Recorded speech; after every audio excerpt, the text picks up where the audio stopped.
Hello friends, मैं अनीता भास्कर आप सभी लोगों का अपने यूट्यूब चैनल पर स्वागत करती हूँ और आशा करती हूँ आपको पॉलिटिकल साइंस के क्वेश्चन जरूर पसंद आएंगे और जो है वीडियो अच्छी लगे तो जरूर लाइक शेयर कमेंट करिएगा। चैनल पे नए हैं अगर तो चैनल को सब्सक्राइब जरूर कर लें, भूले ना। और जिससे कि आपको नई वीडियो की नोटिफिकेशन आपको मिलती रहे। तो चलिए शुरू करते हैं। 15 क्वेश्चन आने वाले सभी एग्जाम मल्टीग्रेड टीजीटी पीजीटी आदि के लिए एसएससी प्रोफेसर जो आपका नेट का एग्जाम और नेट जेआरएफ सभी के लिए इम्पोर्टेंट है। ठीक है, तो चलिए फर्स्ट क्वेश्चन पे चलते हैं और फर्स्ट क्वेश्चन है लोक निगम की विशेषता निम्नलिखित में से कौन सी है। ठीक है, इसे मंत्रालय के नियंत्रण से पूर्ण प्रशासनिक स्वतंत्रता प्राप्त है, बी ऑप्शन है। इसका राष्ट्रीय बजट बजट से पृथक अपना बजट होता है, सी है निधियों के प्रबंध में इसे पूर्ण स्वतंत्रता प्राप्त है और डी है इसे निजी उद्यम की पहल का लाभ है। ठीक है, राइट ऑप्शन यहाँ पे हो जाएगा ए। इसे मंत्रालय के नियंत्रण से पूर्व प्रशासनिक स्वायत्तता जो है वो प्राप्त है। ठीक है, लोक निगम जैसा कि क्या है, वह सरकारी उद्यम होता है जिसकी स्थापना किसी निश्चित व्यापार को चलाने के लिए, ठीक है, व्यापार को चलाने अथवा किसी वित्तीय उद्देश्य को, ठीक है, कोई वित्तीय उद्देश्य है उसको प्राप्त करने के लिए संघीय राज्य अथवा स्थानीय कानून के द्वारा की गई है।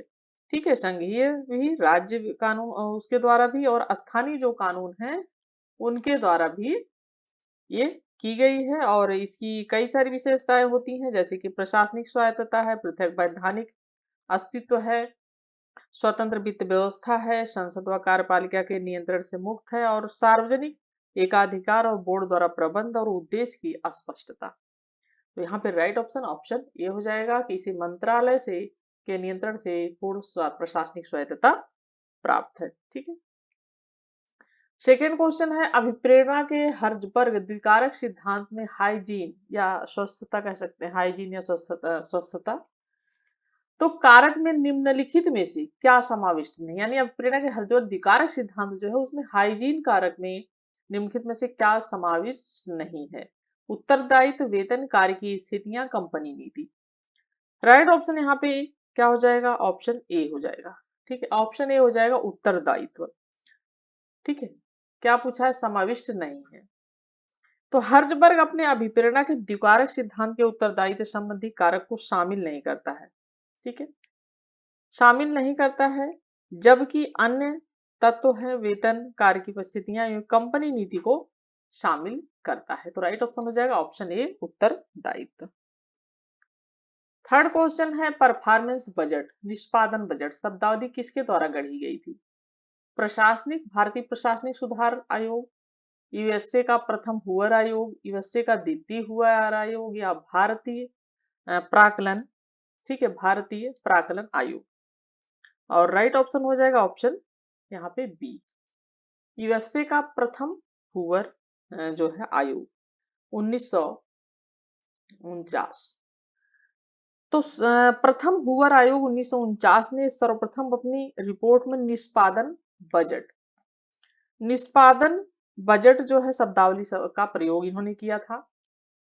ठीक है, और उस आयोग का गठन संयुक्त राज्य अमेरिका में 1949 में किया गया था और इसी आयोग की सिफारिश के आधार पर सन 1950 में सर्वप्रथम निष्पादन बजट की अवधारणा को स्वीकार किया गया और भारत में प्रशासनिक सुधार आयोग की रिपोर्ट के आधार पर 1968, भारत में 1968, ठीक है, 1968 में निष्पादन बजट जो है वो अपनाया भारत में गया था। ठीक है, राइट ऑप्शन ऑप्शन यहाँ पे बी। नेक्स्ट क्वेश्चन है लोक निगमों की कार्यविधि के बारे में निम्नलिखित में से कौन सी सिफारिश और भारत के प्रशासनिक सुधार आयोग की सिफारिश नहीं थी। ए ऑप्शन हो जाएगा उच्च अधिकारी पूर्वकालिक कर्मचारी होने चाहिए, बी है जो है संबंध मंत्रालय के सचिव को प्रबंध मंडल के सदस्य के रूप में शामिल किया जाना चाहिए, सी है आंतरिक लेखा परीक्षक परीक्षा को अधिक प्रभावी बनाना चाहना चाहिए और उपयुक्त सभी डी ऑप्शन। तो यहाँ पे जो राइट ऑप्शन हो जाएगा ऑप्शन बी हो जाएगा, यानी संबंध मंत्रालय के सचिव को प्रबंध मंडल के सदस्य के रूप में हमेशा शामिल किया जाना चाहिए। देखिए लोक निगम कार्यविधि में प्रशासनिक सुधार आयोग ने जो है सिफारिशें की हैं जैसे कि उच्च अधिकारी पूर्णकालिक कर्मचारी होने चाहिए और आंतरिक लेखा परीक्षक को अधिक प्रभावी बनावा जाना चाहिए। तो राइट ऑप्शन हो जाएगा ऑप्शन यहाँ पे, ठीक है, ऑप्शन बी। ठीक। और फिफ्थ क्वेश्चन है, पद वर्गीकरण निम्नलिखित में से किसका वर्गीकरण है? कर्तव्य भार, वेतन, पदाधिकारियों की निजी हैसियत, विभाग। और राइट ऑप्शन यहाँ पे हो जाएगा ऑप्शन ए, कर्तव्य भार। पद वर्गीकरण किसका वर्गीकरण है? कर्तव्य भार। देखिए, कार्मिक प्रशासन में वर्गीकरण का अर्थ जो होता है, कर्तव्यों और दायित्वों के आधार पर एक ऐसा समूहीकरण होता है। ठीक है, समूहीकरण, जिसमें मोटे तौर पर कुछ वर्ग निर्मित हो जाते हैं, हो जाएं। पद वर्गीकरण के अंतर्गत जिन पदों के कर्तव्य और दायित्व एक से होते हैं, यानी पदों और जो कर्तव्य, उनके जो दायित्व होते हैं वो एक से होते हैं, तो वे एक, क्या किया जाता है, एक वर्ग में रख दिए जाते हैं। और इस बात की चिंता नहीं की जाती है कि वे पद किस विभाग के अंतर्गत आते हैं। तो पद वर्गीकरण किसका वर्गीकरण है? कर्तव्य भार। Right option, option A. Six question है, अधिकारियों का पेशेवर निकाय जो अस्थायी, वैतनिक और कुशल होता है, सिविल सेवा को इन शब्दों में किसने परिभाषित किया? फेलिक्स निगो, ओजी स्काल, हरमन फाइनर, ईएन ग्लेडन। और सिक्स क्वेश्चन का राइट ऑप्शन हो जाएगा हरमन फाइनर। ठीक है, तो हरमन फाइनर ने सिविल सेवा को परिभाषित करते हुए कहा कि सिविल सेवा अधिकारियों का ऐसा पेशेवर निकाय है जो अस्थायी, वैतनिक और कुशल होता है। ठीक है, तो right option, option C. Seven question है, निम्नलिखित में से किस रिपोर्ट में विशेषज्ञों को सामान्यज्ञों के संबंधों पर विचार किया गया है? कोठारी समिति रिपोर्ट, सरकारिया समिति रिपोर्ट, हेल्डेन समिति रिपोर्ट, फुलटन समिति रिपोर्ट। और सेवन क्वेश्चन का जो राइट ऑप्शन हो जाएगा ऑप्शन डी हो जाएगा, फुलटन समिति रिपोर्ट। तो देखिए, इंग्लैंड में, ठीक है, इंग्लैंड में लोक सेवा की संरचना, भर्ती, प्रशिक्षण तथा सामग्रियों के और विशेषज्ञों आदि के संबंध में 1966 में फुलटन समिति, ठीक है, कब? 1966 में फुलटन समिति का गठन किया गया, जिसने अपनी रिपोर्ट 1968 में, ठीक है, रिपोर्ट कब दी? 1968 में अपनी रिपोर्ट इन्होंने प्रस्तुत किया था। ठीक है, यानी इंग्लैंड ने लोक सेवा की संरचना, भर्ती और प्रशिक्षण संबंध, सामग्रियों और विशेषज्ञों इत्यादि के संबंध में 1966 में फुलटन समिति का गठन किया था, जिसने अपनी रिपोर्ट 1968 में प्रस्तुत किया। 8 क्वेश्चन है, यूएन सुरक्षा परिषद किस अध्याय और अनुच्छेद के अंतर्गत अंतर्राष्ट्रीय शांति के लिए खतरा देखने पर वाद विवाद का शर्तों के अंतर्गत शांतिपूर्वक निपटारा करने के लिए सर्वप्रथम तरीकों की खोज करती है? ठीक है, अध्याय 6 अनुच्छेद 36, अध्याय 6 अनुच्छेद 33, अध्याय 7 अनुच्छेद 47, अध्याय 7 अनुच्छेद 42, 42। तो देखिए, संयुक्त राष्ट्र संघ का मूल उद्देश्य अंतर्राष्ट्रीय शांति और सुरक्षा को बनाए रखना, ठीक है, अंतर्राष्ट्रीय शांति और सुरक्षा को बनाए रखना है संयुक्त राष्ट्र का जो मुख्य संघ का जो है मुख्य उद्देश्य है। और अंतर्राष्ट्रीय शांति और सुरक्षा को बनाए रखना, और इस उद्देश्य की पूर्ति के लिए जहां कहीं भी सशस्त्र आक्रमण होता है, ठीक है, सशस्त्र आक्रमण हो, वहां सुरक्षा के लिए सामूहिक कार्रवाई करना, ठीक है, सामूहिक रूप से कार्रवाई करना है, ठीक है, जो कि चार्टर,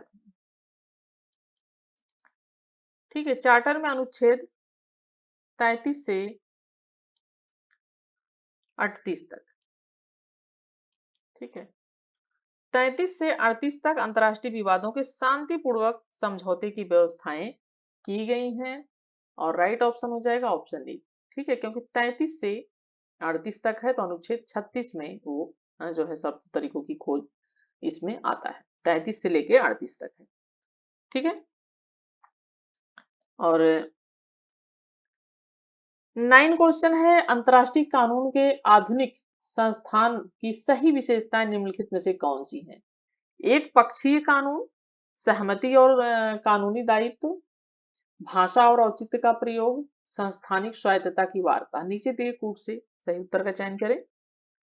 और अंतर्राष्ट्रीय कानून के आधुनिक संस्थान की सही विशेषताएं निम्न है।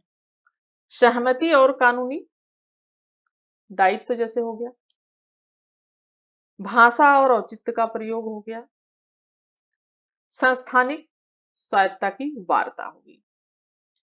ठीक है, तो यहाँ पे जो सही हो जाएगा सेकंड, थर्ड और फोर्थ।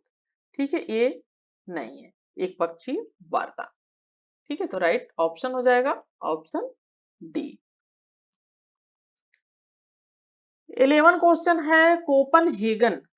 कोपनहेगन 15 के रूप में सुप्रसिद्ध संयुक्त राष्ट्र सम्मेलन का संबंध किस मुद्दे से है? वैश्विक उष्मीकरण, जलवायु परिवर्तन, वातावरण या जनसंख्या विस्फोट। कोपनहेगन, ठीक है, कोपनहेगन COP 15 के रूप में, ठीक है, के रूप में सुप्रसिद्ध संयुक्त राष्ट्र जलवायु सम्मेलन जो है परिवर्तन के मुद्दे से ये संबंधित है। यहाँ पे ऑप्शन बी राइट हो जाएगा। ठीक है, और कॉप जो 15 है उसका सम्मेलन कोपनहेगन में, ठीक है, कोपनहेगन में इसका सम्मेलन हुआ था 2009 में संपन्न हुआ। ठीक है, कब हुआ? 2009 में ये संपन्न हुआ था। ठीक है, तो राइट ऑप्शन हो जाएगा, ये जलवायु परिवर्तन से संबंधित है, कोई कोपनहेगन 15 के रूप में सुप्रसिद्ध संयुक्त राष्ट्र सम्मेलन का। देखिए क्वेश्चन इंपॉर्टेंट है, और यूजीसी नेट के फर्स्ट पेपर में या एलडी ग्रेड का जो पेपर होगा सामान्य ज्ञान वाला जो होता है 30 क्वेश्चन आते हैं, उसमें भी ये क्वेश्चन आ सकता है, तो उसके लिए भी इंपॉर्टेंट है और इसके लिए तो जो है। ठीक है, 11 क्वेश्चन है, सूची फर्स्ट को सूची सेकंड से सुमेल करना है, और सूची फर्स्ट है क्षेत्रीय संगठन और सूची सेकंड है स्थापना वर्ष। तो जैसा कि organisation of American state OS, इसका हो जाएगा 2, ठीक है, 1948। North Atlantic free trade agreement NAFTA जो है इसका हो जाएगा 4, ठीक है, 1994। और एएमयू, ठीक है, अरब मगरेब यूनियन, इसका हो जाएगा फर्स्ट 1989। अरब महारेब यूनियन इसका जो है 17 फरवरी, ठीक है, 17 फरवरी 1989 को अल्जीरिया, मोरक्को और ट्यूनीसिया के प्रमुखों के द्वारा मार्केश, ठीक है, मार्केश में एक बैठक बना हुई थी, और इस का उद्देश्य जो था इस निकाय का, वो उद्देश्य था कि जो विकास योजनाओं के साथ साथ यूरोपीय संघ के जो हैं साथ साथ, और एक ब्लॉक बनाने के लिए जो है क्षेत्रीय जो थे व्यापार, ठीक है, अंतर क्षेत्रीय व्यापार और समन्वय स्थापित करना था। ठीक है, ये जो अरब महारेब यूनियन। और उसके बाद है, और जैसा कि ये ठीक है, ये है ओएस जैसे है, इसका जो हो जाएगा ओएस का ए का 2 है 1948 में। ठीक है, 1948 में हो जाएगा इसका जो हुआ था। और जैसा कि 30 अप्रैल, ठीक है, 30 अप्रैल हुआ था ये बोगोटा में, कोलंबिया में। और जो है ये ओएस जो है ऑर्गेनाइजेशन ऑफ अमेरिकन स्टेट्स, तो इसका क्या काम था कि अपने सदस्यों के बीच आर्थिक, ठीक है, अपने सदस्यों के बीच आर्थिक और सैन्य और सांस्कृतिक सहयोग को क्या करना था? बढ़ावा देने के लिए प्राधिकरण संगठन, जिसमें पश्चिमी गोलार्ध के लगभग सभी स्वतंत्र राज्य इसमें शामिल थे। ठीक है, और उसके बाद आ जाता है ये जो north Atlantic free trade agreement NAFTA जो है, ठीक है, नाफ्टा जो है, और जैसा कि ये उत्तरी अमेरिकी मुक्त व्यापार समझौता है। ठीक है, क्या? उत्तरी अमेरिकी मुक्त व्यापार समझौता, ठीक है, और जो कि कनाडा, संयुक्त राज्य अमेरिका और मेक्सिको के बीच व्यापार का निवेश के नियम निर्धारित करता है और 1994, ठीक है, इसका वो हुआ था, ठीक है। और उसके बाद आ जाता South East Asian trade organisation, ठीक है। ये जो है जैसा कि दक्षिण पूर्व एशिया शक्ति जो है संधि संगठन, ठीक है। तो जैसा कि जब ये है, और इसका क्या है, इसका हो जाएगा ये 1954, ठीक है। 1954 हो जाएगा, डी का 3 है, और यहाँ पे ऑप्शन बी हो जाएगा, ठीक है। तो इसमें जो है, इसमें देखिए द्वितीय जब विश्व युद्ध हुआ उसके बाद 6 वर्षों के बाद द्वितीय विश्व युद्ध करीब 1945 में समाप्त हुआ था, और कई देशों ने जैसे कि राहत की सांस ली, लेकिन युद्ध छिड़ गया था। और युद्ध के बाद दो प्रमुख विश्व शक्तियां बची थी, एक तो संयुक्त राज्य अमेरिका, ठीक है, राज्य अमेरिका, और दूसरा कौन सा, सोवियत संघ, ठीक, सोवियत संघ। तो इन दोनों के बीच जो है देशों के बीच वैचारिक प्रभुत्व को लेकर एक जो है युद्ध में ये फंस गए थे, फिर वैश्विक युद्ध में, जिसे शीत युद्ध के रूप में जाना जाता है, ठीक है। क्योंकि शीत युद्ध का मतलब यह है कि कई सालों तक तनातनी सब चलता रहता है कि हम तुम्हें जो है, लेकिन डायरेक्ट युद्ध नहीं होता है, ठीक है। एक तनाव का माहौल बना होता है, जैसे राजनीतिक एक तरीके से तनाव बना रहता है, लेकिन युद्ध डायरेक्ट नहीं होता है, लेकिन राजनीतिक तनाव का माहौल जो है, तनाव बना रहता है हमेशा। तो संयुक्त राज्य अमेरिका जैसा कि लोकतंत्र फैलाने में विश्वास करता था, और जबकि सोवियत संघ ने साम्यवाद फैलाने की पूरी कोशिश की। और द्वितीय विश्व युद्ध के कुछ ही वर्षों के बाद अमेरिका ने दक्षिण कोरिया में लोकतंत्र की रक्षा के लिए लड़ाई लड़ी थी, और इस बीच साम्यवादी चीन सोवियत संघ द्वारा गुप्त रूप से समर्थन, और साम्यवादी उत्तर कोरिया के लिए लड़ाई लड़ी, और कोरियाई लंबे समय तक जो है ये चीजें चली, और अमेरिकी नीति की शुरुआत को इन्होंने फिर देखा, और उसके बाद जो है ये संगठन ये अस्तित्व में आया था, सीटो जिसे कहते हैं, ठीक है, South East Asian treaty organisation, ठीक है, जैसा कि दक्षिण पूर्व एशिया संधि। तो यहाँ पे जो राइट ऑप्शन हो इसका मिलान हो जाएगा 1954, ठीक है। और तो यहाँ पे सारे मिलान सही हो गए, और राइट ऑप्शन यहाँ पे हो जाएगा ऑप्शन बी, ठीक है। नेक्स्ट है संयुक्त राज्य अमेरिका, ठीक है। संयुक्त राज्य अमेरिका की संघीय व्यवस्था का राज्य में, ठीक है, संयुक्त जो है राज्य अमेरिका, इसका जो राज्य में एक अलग, ठीक है, एक अलग नया राज्य बनाया जा सकता है, ठीक है। कांग्रेस द्वारा, सीनेट द्वारा, संबंधित राज्य की सहमति से कांग्रेस द्वारा, या कांग्रेस की सहमति से संबंधित राज्य द्वारा। और इसका जो राइट ऑप्शन हो जाएगा ऑप्शन सी हो जाएगा, संबंधित राज्य की सहमति से राज्य कांग्रेस द्वारा, ठीक है। और अमेरिकी संघात्मक व्यवस्था को अविभाज्य राज्य का अविभाज्य संघ कहा जाता है, ठीक है। और जैसा कि भारत की तरह अमेरिकी संघीय सरकार किसी राज्य के सीमा नाम क्षेत्र में परिवर्तन नहीं कर सकता, जैसा कि हमारे यहाँ भारत में होता है। और अमेरिकी राज्यों में की सीमा के में अगर परिवर्तन करना हो तो वहां के संबंधित राज्य की जो सहमति से कांग्रेस द्वारा जो है किया जा सकता है, ठीक है। तो संबंधित राज्य की सहमति से कांग्रेस द्वारा। 13 क्वेश्चन है, निम्नलिखित में से कौन एक संघीय शासन प्रणाली की विशेषता नहीं है? लिखित व कठोर संविधान, संविधान द्वारा केंद्र और राज्यों में शक्तियों का वितरण, संघीय व्यवस्था में राज्यों को केंद्र द्वारा शक्तियां दी जाती हैं, संविधान की सर्वोच्चता। और 13 क्वेश्चन, और इसका राइट ऑप्शन हो जाएगा ऑप्शन सी।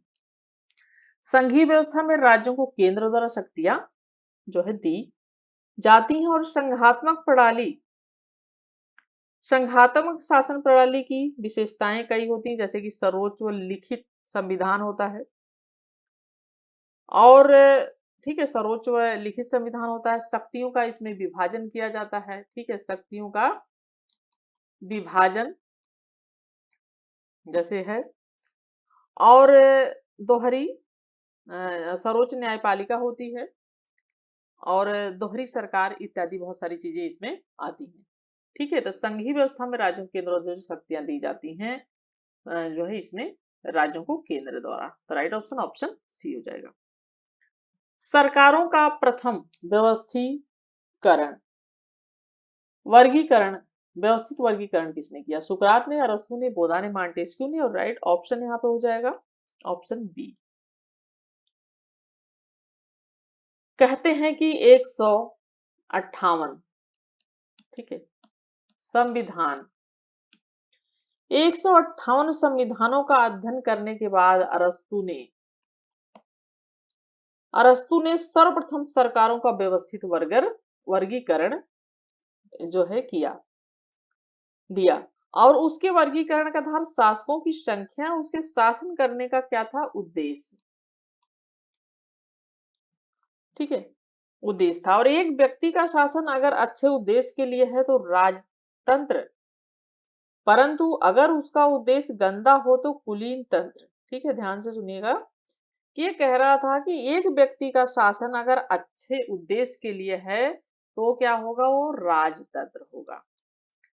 लेकिन अगर उसका उद्देश्य गंदा हो तो क्या होगा, कुलीन तंत्र। ठीक है, और कुलीन तंत्र अन्यथा अल्पतंत्र। ठीक है, और अच्छे उद्देश्य के साथ अनेक व्यक्तियों का शासन पॉलिटी, एवं अगर उद्देश्य बुरा हो तो लोकतंत्र। यानी अगर अच्छे उद्देश्य के साथ अनेक व्यक्तियों का शासन है तो क्या होगा, पॉलिटी।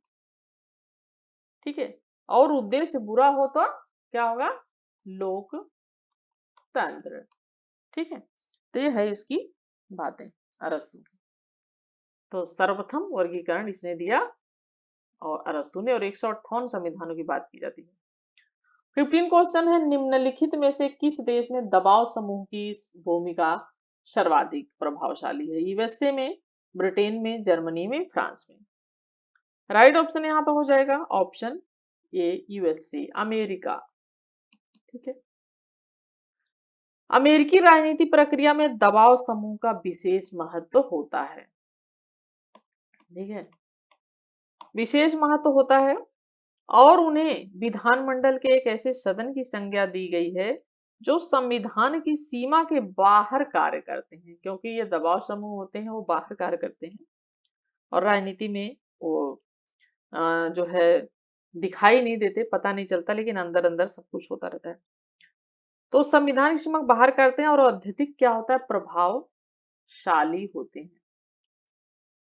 ठीक है, तो यहाँ पे राइट ऑप्शन हो जाएगा अमेरिका।